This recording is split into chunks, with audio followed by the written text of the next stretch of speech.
Pour débuter ce briefing, quelques précisions concernant le déroulé de la séance.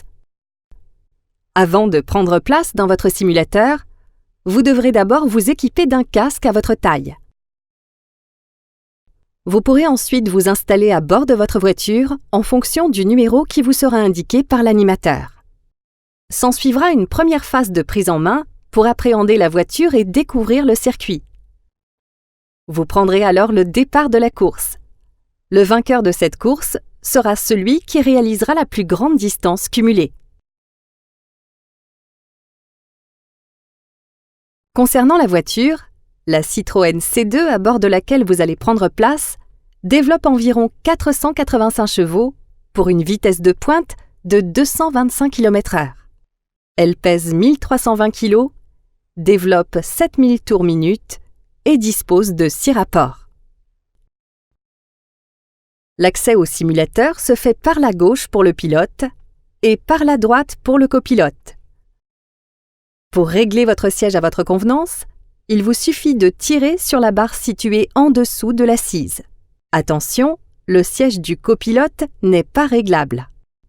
Le harnais de sécurité se compose d'une première ceinture ventrale qui se fixe de la gauche vers la droite, puis de 2 ceintures dorsales situées à l'arrière qui viennent se fixer sur la ceinture ventrale, comme indiqué sur le schéma.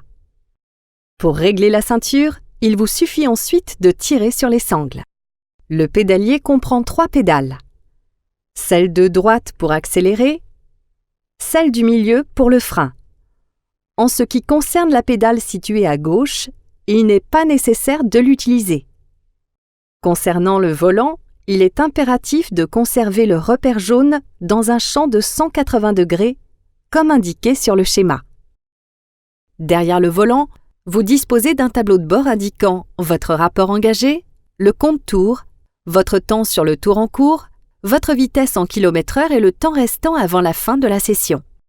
À droite du volant se trouve le levier de vitesse. Pour monter les rapports, il faut le tirer vers vous. Une pression pour chaque rapport suffit. Et pour rétrograder, il faut le pousser vers le tableau de bord. Si vous souhaitez passer la marche arrière, vous devrez rétrograder une fois au point mort. Si à tout moment vous souhaitez mettre fin à la séance de simulation, il vous suffit d'appuyer sur le bouton d'arrêt d'urgence. Quelques conseils de pilotage. À l'approche d'un virage, pour avoir la trajectoire idéale, appliquez la règle de l'extérieur, intérieur, extérieur.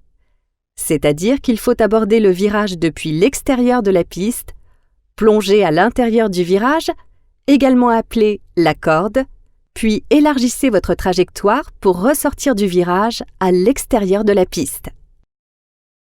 Lorsque vous serez sur la grille de départ, veuillez prêter attention aux feux devant vous.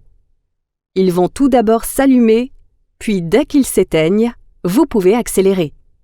Pour information, la première vitesse est déjà engagée, donc vous avez juste à accélérer. À l'approche d'un virage, il est important d'adopter la bonne vitesse pour éviter la sortie de piste. Pour cela, des indications concernant le prochain virage s'afficheront sur l'écran devant vous. Ces indications vous permettront de savoir s'il s'agit d'un virage à gauche ou à droite. En plus de la flèche, la lettre L signifie un virage à gauche et la lettre R un virage à droite. Grâce à ces indications, vous saurez également si le virage peut se prendre rapidement ou s'il faut le prendre lentement. Un virage numéroté 6 est plus rapide qu'un virage numéroté 1. Des codes couleurs vous aideront également à savoir s'il s'agit d'un virage rapide ou lent. Rouge pour un virage lent, orange pour un virage intermédiaire et vert pour un virage rapide. Ainsi, par exemple, un virage L6, qui sera forcément vert, vous indiquera que le prochain virage est à gauche et qu'il peut se prendre rapidement. Un virage R1, qui sera forcément rouge, vous indiquera lui un virage à droite à prendre lentement. Si vous effectuez une sortie de piste, lâchez immédiatement le volant. Si vous n'arrivez pas à revenir sur la piste par vos propres moyens, votre voiture sera automatiquement repositionnée au bout de 5 secondes sur le circuit. Si vous reprenez le circuit dans le mauvais sens, Une flèche clignotante vous indiquera qu'il faut faire demi-tour. Sur l'écran devant vous, vous disposerez des deux informations suivantes. En haut à gauche, votre position dans la course ainsi que le temps vous séparant du pilote devant vous et derrière vous. En bas à droite, une jauge de pénalité se remplira à chaque fois que vous aurez un choc. Si la jauge est pleine, vous ne disposerez plus que de 50% de la puissance moteur de votre voiture pendant une durée de 10 secondes. Si vous atteignez la fin du tracé, vous serez automatiquement repositionné au début du circuit pour poursuivre votre session jusqu'à la fin du temps imparti.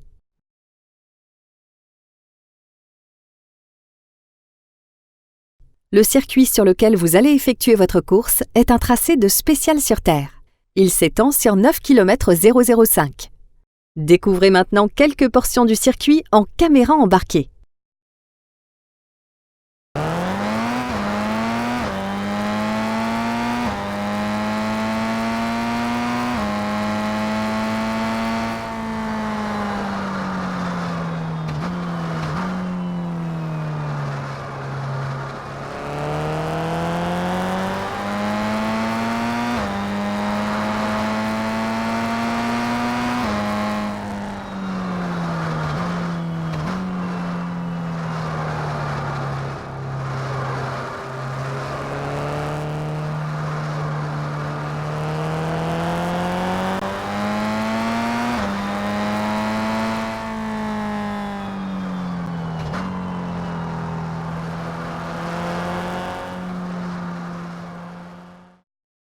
Pour finir ce briefing, deux dernières recommandations.